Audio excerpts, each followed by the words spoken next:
प्रकृति ने हर जीव में एक भाव भरा है ताकि वो निश्चल ना रहे, कुछ न कुछ कर्म करता रहे। और वो भाव है भूख। संसार में हर जीव, हर पशु पक्षी प्राणी परिश्रम करता रहता है अपनी इस भूख को मिटाने के लिए। परंतु क्या अन्य जीवों की भांति मनुष्य की भूख भी पेट तक ही सीमित रहती?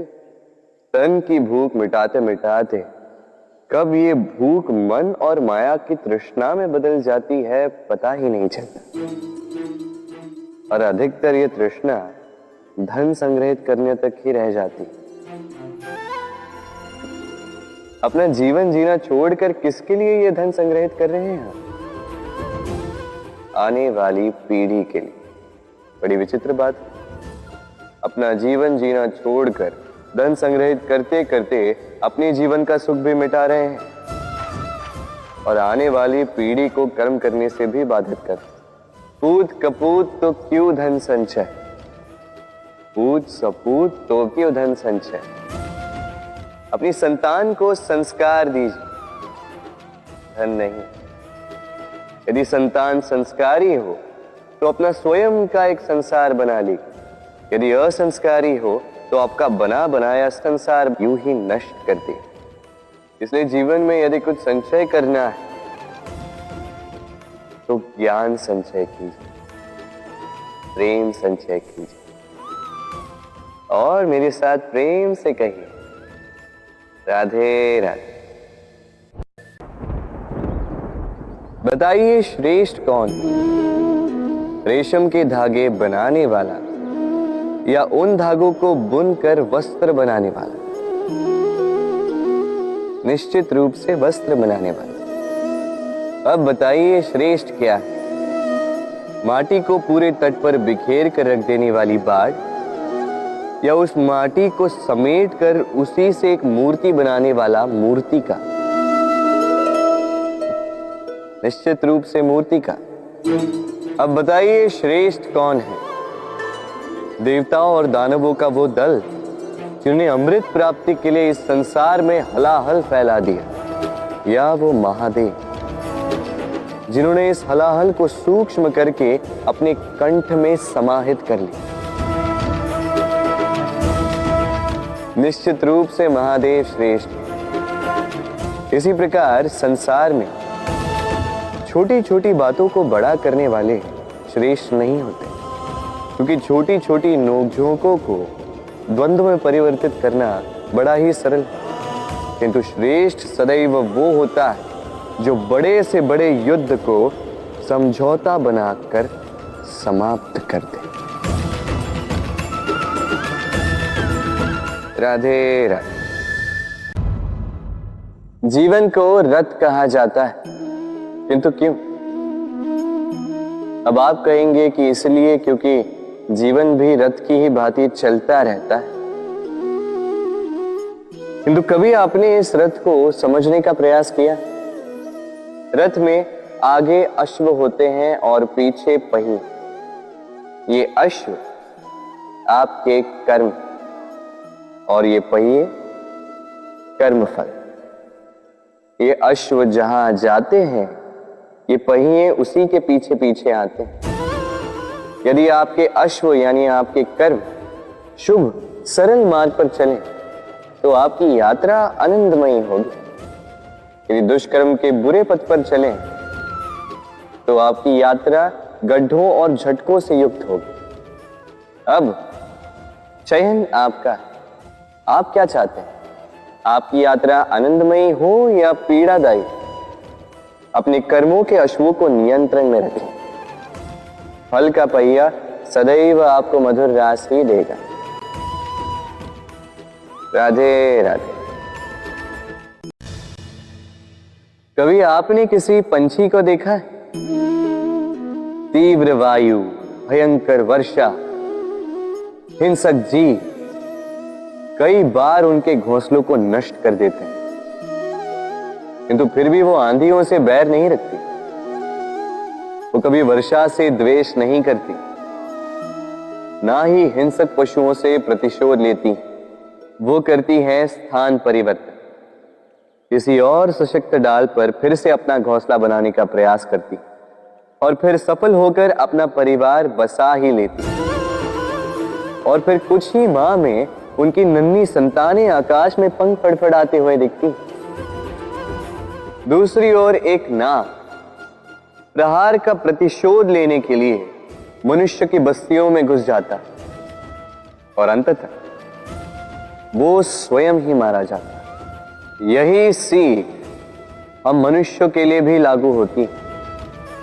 प्रतिशोध मनुष्य को स्वयं ही जला देता है, उत्थान से पतन की ओर ले जाता। इसलिए यदि जीवन में ऊपर उठना है तो परिवर्तन की सोच से कर्म कीजिए, अन्यथा प्रतिशोध तो आपको रसातल पहुंचा ही दे। राधे राधे। सार में सबसे कठिन कार्य क्या है?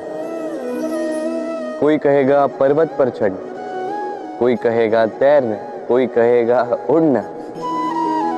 किंतु क्या यह वास्तव में कठिन है? असल में देखा जाए तो बस ये थोड़े भिन्न है। जो कर्म हमारे लिए करना थोड़े भिन्न हो, हम उसे कठिन समझ लेते। जैसे तैरने की कला भिन्न है, पर्वत चढ़ने की कला भिन्न है, उड़ने की कला भिन्न है। जैसे कि कुछ लोग गणित और विज्ञान को कठिन समझ लेते हैं, तो वास्तव में ये बस साहित्य से थोड़े भिन्न है, कठिन नहीं।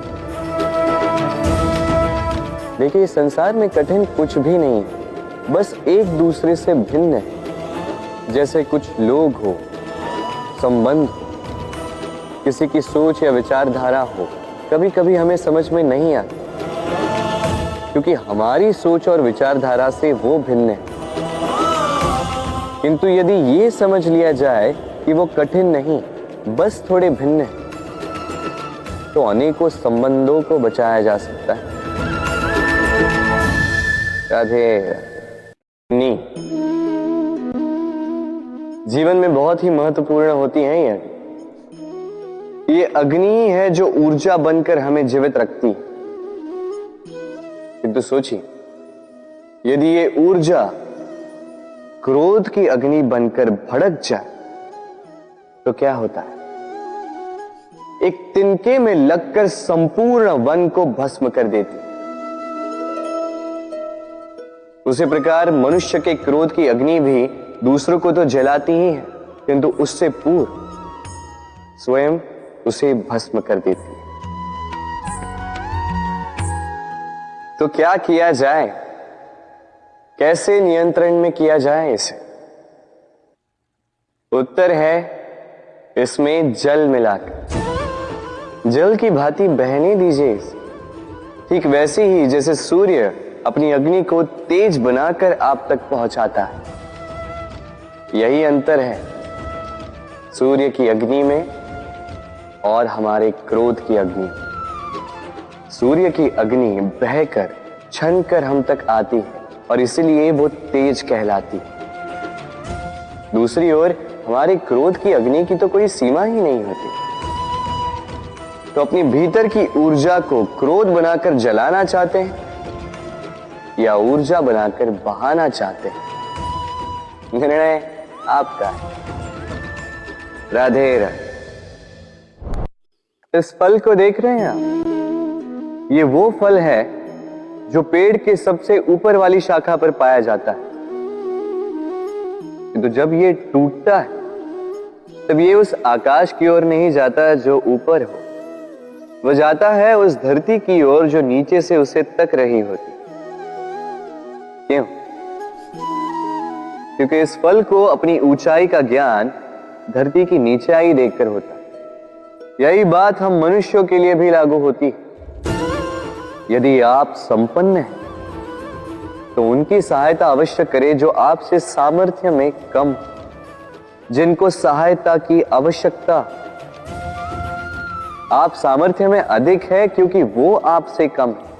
देखिए, जीवन में आनंद केवल बढ़ना नहीं बल्कि उनकी सहायता करना भी है जो किसी कारणवश आपसे नीचे रह गए। और जब एक फल ये बात समझ सकता है तो आप क्यों नहीं? राधे राधे। क्या आप इस मकड़ी के जाली को देख रहे हैं? मकड़ी बड़े ही परिश्रम से इसे बनाती है, अपने शरीर के रस से इसे बुनती है। क्या आप इसका उद्देश्य जानते हैं? आखिर मकड़ी इन जालों में नन्ही कीटों को फंसाकर उन्हें अपना भोजन बना लेती है। और क्या आप ये बात जानते हैं कि एक दिन मकड़ी इन्हीं जालों में फंसकर मृत्यु को प्राप्त हो जाती है? बताइए क्या करते हैं आप इन जालों के साथ? दिखते ही हटा देते हैं इनका अस्तित्व, है ना? दूसरी ओर चिड़िया का घोंसला। चिड़िया भी बड़े परिश्रम से इसे बनाती है, किंतु यदि चिड़िया इसे छोड़कर चली भी जाए, उसके पश्चात भी लोग इसका विनाश नहीं करते। कारण क्या? कारण यह है कि इसका निर्माण जीवन के संचयन के लिए किया गया था, आखेट के लिए नहीं। स्मरण रखिएगा, जीवन में आपका परिश्रम कितना भी अधिक हो, यदि आपका लक्ष्य शुभ ना हो तो आपको भी विनाश पाना ही होगा। तो सृजन करते रहिए और मगन होकर कहें राधे राधे। ये संसार बहुत ही बड़ा है और हम उसके सामने बहुत ही छोटे हैं। इस संसार में लाखों लोग ऐसे मिल जाते हैं जो हमें समझाते हैं कि संसार कितना बड़ा है, कितना अद्भुत, कितना सुंदर। और इस संसार की रचना करके ईश्वर ने कितना बड़ा कर्म किया। किंतु आपको इस जीवन में कुछ मुट्ठी भर ही लोग मिलेंगे जो आपको ये बताएंगे कि इस संसार में आप कितने महत्वपूर्ण हैं, आप कितने अद्भुत। यदि आप उनके साथ हो तो वो कितना अच्छा सृजन कर सकते हैं, इस संसार को और कितना पवित्र बना सकते हैं। तो इस संसार को पीछे छोड़ उन मुट्ठी भर लोगों को महत्व दीजिए, क्योंकि वही आपके अपने और वही आपको उचित मार्ग पर ले जाएंगे। मनुष्य को तो बरसाती नाला भी बहा ले जाता है, डुबा तो सागर भी देता, किंतु गंगा जल सबसे अधिक शुद्ध है, क्योंकि उसकी कुछ ही बूंदें व्यक्ति को मुक्त कर देती। राधे राधे। ये है एक कोमल सा धागा। सोचता हूं यदि इससे मैं वस्त्र बुन लूं तो स्वयं के लिए कितनी सुंदर पोशाक बना सकता। किंतु यदि इसे मैं, कोई बात नहीं,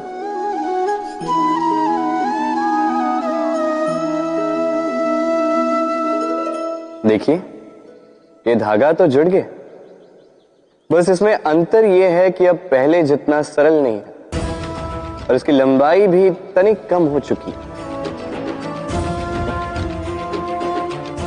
इस संसार में प्रेम के साथ भी यही होता है। प्रेम का यह धागा जो दो व्यक्तियों को बांध के रखता है, अहंकार और स्वार्थ का वार सह नहीं पाता, टूट जाता है।